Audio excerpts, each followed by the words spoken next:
Twe turi mu baronkejwe Ingurane na Paeej, turabarimyi.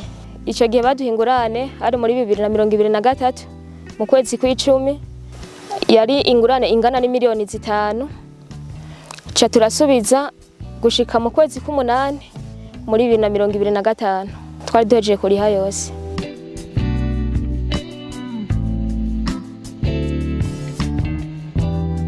Kuko nka twege igihe twaronka Ingurane tukatangura gukora, bamwe twari dukenye nyene turakena kubi, ariko nk'ubonye muri Paeej abo turi kumwe turambara agatenge keza, ugasanga umwe wese ugasanga arafise n'akagurube muhira.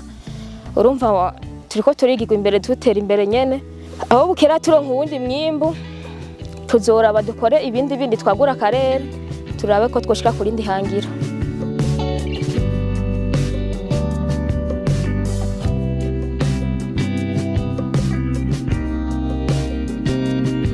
Twege nk'abantu babajene twahawe Ingurane, tukaba twarashoboye gusubiza, twohanura urundi rwaruka rwarose Ingurane yuko gosubiza kugira ngo urundi rwaruka ruri nyuma yacu nago ruze gwiteza imbere, niho ruzoronka Ingurane mu gihe abarose nabo bosubiza. Rero abantu bayaronkejwe nk'Ingurane bose twese dutegerezwa gusubiza kugira nakwe abandi bana natwe nabo tuvyara baze baronka Ingurane.